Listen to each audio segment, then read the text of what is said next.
할렐루야. 오늘도 이 자리에 오신 여러분들을 주님의 이름으로 축복합니다. 이번 한 주도 하나님의 말씀 가운데 잘 살아오셨습니다. 오늘도 새로운 은혜의 자리에 계시길 바라고 내일 주말에는 가족과 함께 정말 기분 좋고 화목한 시간 보내시기를 다시 한번 축복합니다. 우리 함께 사도신경으로 신앙 고백하겠습니다. 나는 전능하신 아버지 하나님 천지의 창조주를 믿습니다. 나는 그의 유일하신 아들 우리 주 예수 그리스도를 믿습니다. 그는 성령으로 잉태되어 동정녀 마리아에게서 나시고 본디오 빌라도에게 고난을 받아 십자가에 못 박혀 죽으시고 장사된 지 사흘 만에 죽은 자 가운데서 다시 살아나셨으며 하늘에 오르시어 전능하신 아버지 하나님 우편에 앉아 계시다가 거기로부터 살아있는 자와 죽은 자를 심판하러 오십니다. 나는 성령을 믿으며 거룩한 공교회와 성도가 서로 교통하는 것과 죄를 용서받는 것과 몸의 부활과 영생을 믿습니다. 아멘.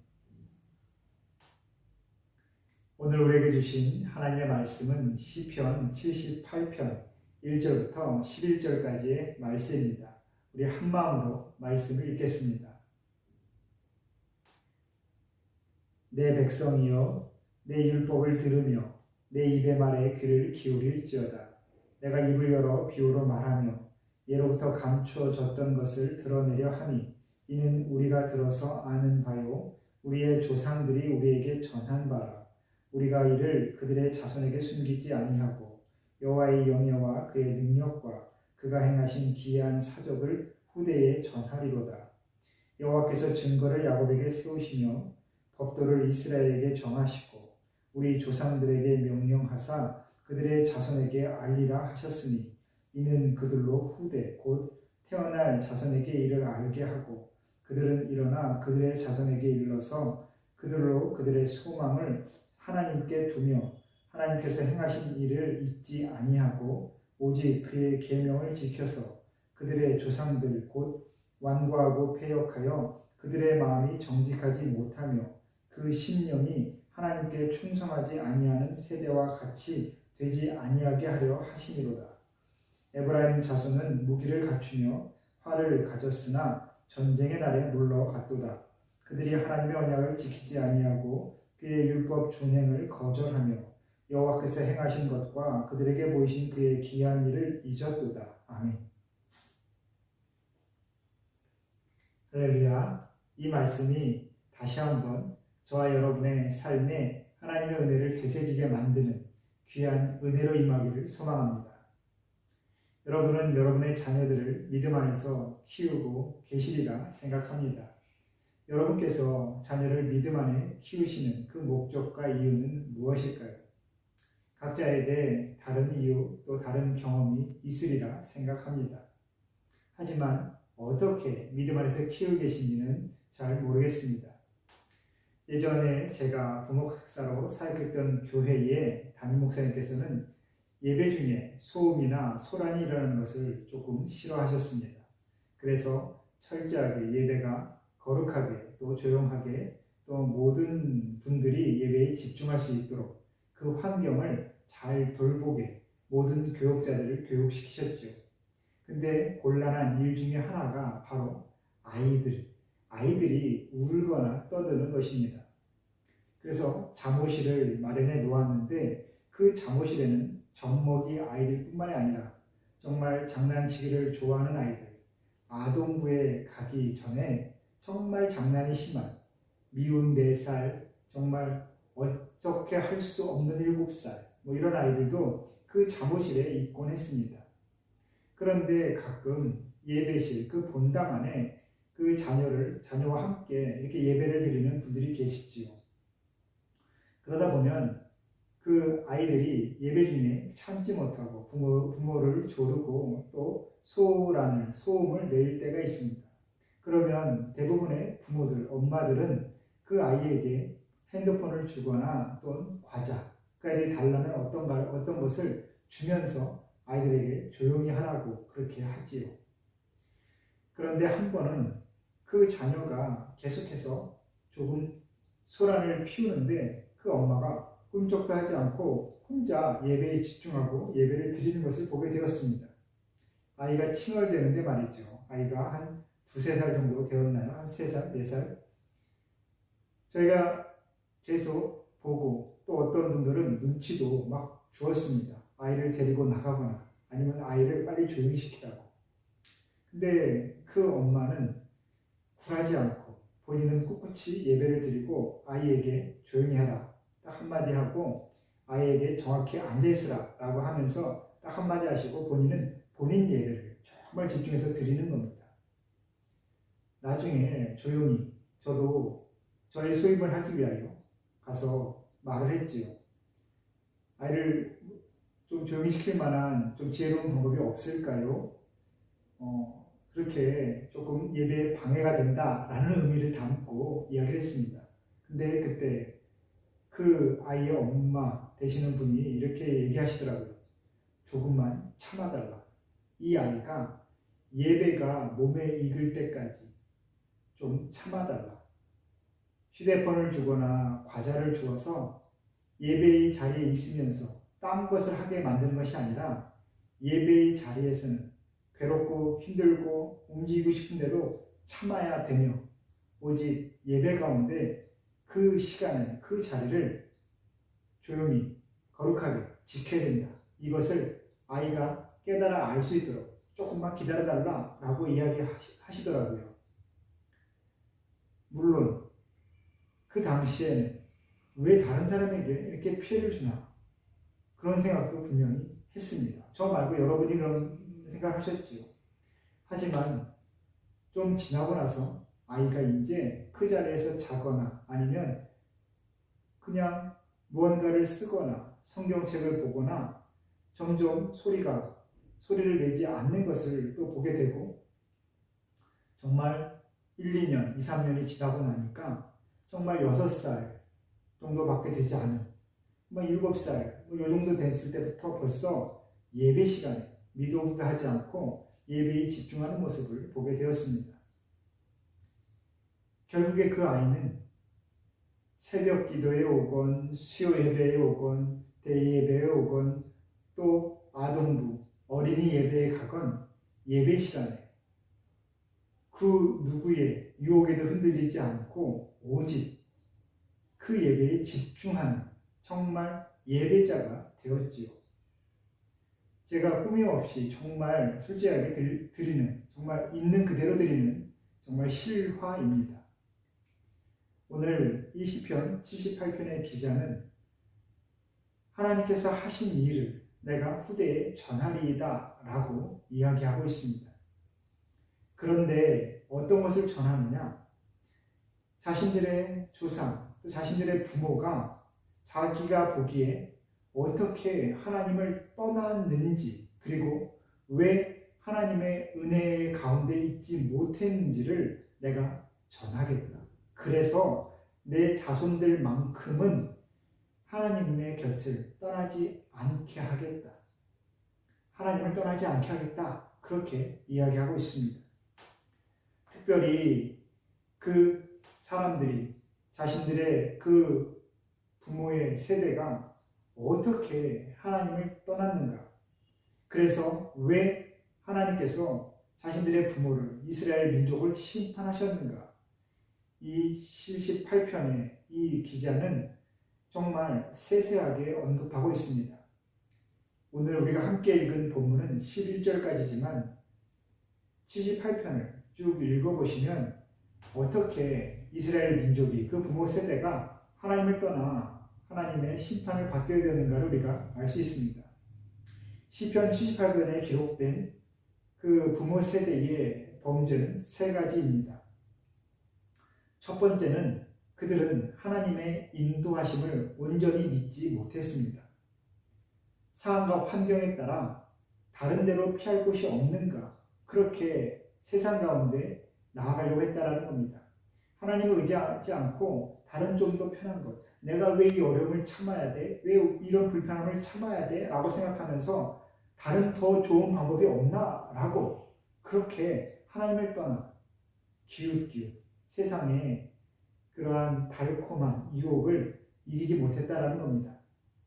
그리고 두 번째는 하나님께서 주신 것에 만족하기보다 더 많은 것을 달라며 욕심을 부렸습니다. 하나님께서 약속하신 것이 있는데 이스라엘이 가나안 땅에 들어가고 그들이 그곳에서 정착되어 살아가며 하나님께서 예배하신 자리에서 예배를 드리고 한 민족으로 살아가는 그 모든 것, 하나님께서 약속하신 것이 있는데 그들은 더 많은 것을 구했다는 겁니다. 사람의 욕심은, 탐욕은 끝이 없는 것 아니겠습니까? 여러분들이 한번 학생 때 아니면 대학생 좀 젊은 시절 한번 생각해 보시겠습니까? 분명히 여러분들이 가진 그 꿈이 얼마나 컸는지 저는 잘 모르겠지만 정말 지금 하나님의 은혜 가운데 이만큼 잘 살아오고 잘 살고 계시리라 믿습니다. 그런데 노력하지 않은 것, 또 내가 얻기 힘든 그 이상의 것을 바라며 이스라엘 민족, 그 부모 세대는 하나님께 불평과 원망을 했다라는 것이죠. 그리고 세 번째, 이스라엘 민족은 하나님께 감사하지 않고 형식적인 예배를 드렸습니다. 하나님, 이 정도 받았으니 내가 이 정도 예배하겠습니다. 이 정도만 하면 충분하지요. 나머지는 제가 알아서 잘 쓰고 잘 누리겠습니다. 이만큼 제가 정말 죽을 만큼 노력해서 이만큼 얻은 것 아니겠습니까? 하나님 그냥 잘 봐주셨으니 제가 앞으로 살아가는 것도 잘 보기만 해주세요. 마치 그러한 행동, 그러한 마음으로 그 부모 세대는 결국 하나님을 떠나게 되었고 하나님께 심판을 받게 되었습니다. 그래서 이 시편 78편의 기자는 이러한 세 가지 범죄의 모습을, 세 가지 그 죄악된 모습을 자신들의 후손에게 그렇게 정확히 전하겠다라고 다짐하고 있습니다. 그래서 그것들을 피하여 결국 하나님께서 끝까지 함께 하시는 그 은혜의 자리에 어떻게 있어야 되는지를 그렇게 내가 가르치겠다라고 이야기하지요. 여러분, 우리 모두 우리의 자녀뿐만 아니라 우리 스스로도 정말 잘 살고 싶은 욕망이 있습니다. 어떻게 하면 잘 살았다라는 만족이 들까요? 가끔 생각해 보면 우리는 우리의 자녀에게 세상을 잘 사는 정말 그 선한 방법, 정의로운 방법이 무엇인가를 가르치기보다는 노력한 것 이상의 풍요로움을 어떻게 얻을 수 있을까? 가진 능력보다 어떻게 하면 남들보다 더 많은 것을 얻을 수 있을까? 그렇게 끊임없이 계산하고 여러 기회를 엿보는 그러한 습관을 자녀들에게 보여주고 또한 그것을 가르치고 있지는 않은가 생각합니다. 함께 살아가며 또 감사하며 살아가고 또 내가 한 만큼 수고한 만큼 정당한 결과를 얻는 삶, 그래서 오늘 하루의 삶에 만족하며 끊임없이 일생 동안 만족하는 삶을 살아가는 그 모습을 내가 그렇게 살고 자녀에게 보여주면 좋겠는데 우리는 부모된 자로서 자녀들에게 그 삶을 잘 보여주지 못하진 않나 늘 책임감을 느끼고 있지요. 여러분, 믿음은 다른 것이 아닙니다. 서두에 길게 말씀드렸지만 믿음, 예배 그냥 보여주는 겁니다. 나의 예배의 모습. 당연히 아이들은 지루하지요, 힘들지요, 답답하지요. 왜냐? 잘 모르기 때문에 그렇습니다. 그러면 그것을 말이 아니라 삶으로 보일 수밖에 없습니다. 예배드리는 부모의 모습. 매일매일 어떻게 믿음 생활을 해 나가는가. 그리고 이렇게 믿음 생활을 해 나갈 때에 얼마나 다른 사람보다 마음이 요동하지 않고 비교하는 건 아니지만 얼마나 스스로의 삶에 만족하며 살아갈 수 있는가, 그리고 내 이웃에게 또 함께 살아가는 이 사회에 얼마나 선한 손길을 나눌 수 있는 그 믿음의 여유를 갖게 되는가. 우리는 그 모든 것을 우리의 삶으로, 우리의 하루하루의 그 일상의 순간들로 보여줄 수 있어야 됩니다. 그것이 교육이죠. 그리고 부모의, 자녀의 부족한 모습, 또 나의 부족한 모습, 너무 감추는데 급급하지 마시고 인정하시면 좋겠습니다. 자녀에게도, 나에게도 말입니다. 그리고 아까 말씀드린 대로 이스라엘 민족이 하나님을 떠나게 된, 또 하나님의 심판을 받게 된 그 세 가지 그 면을 우리가 스스로 돌아보며 우리에게는 그러한 모습이 없기를, 그리고 그러한 잘못된 삶의 모습을 자녀들에게 보여주지 않기를 오늘 하루 다시 한번 다짐하기를 소망합니다. 오늘도 하나님의 샬롬을 전합니다. 우리 함께 기도하겠습니다. 우리의 생명의 주인 되신 하나님 아버지, 오늘 우리에게 허락하신 이 하루의 삶이 얼마나 소중한 것인지 다시 한번 되새기며 한없는 감사와 영광을 올립니다.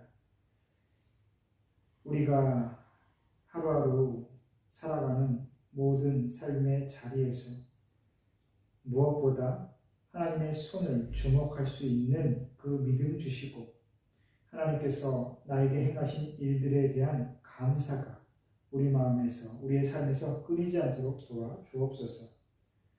하나님의 은혜를 잊지 않도록, 하나님의 인도하심을 잊지 않도록 날마다 말씀과 기도의 자리에 머무는 우리 모두가 되게 하여 주옵소서.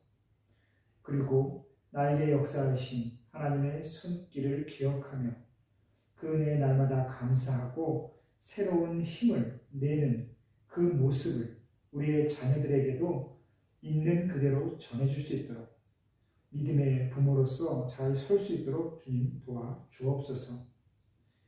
말을 통한 믿음이 아니라 삶을 통한 그 믿음의 역사를 자녀에게 들려주고 보여주는 우리 부모된 세대가 되도록 주님, 우리 안에 믿음과 지혜를, 또 믿음의 결단을 더하여 주옵소서. 예수님의 이름으로 기도합니다. 아멘.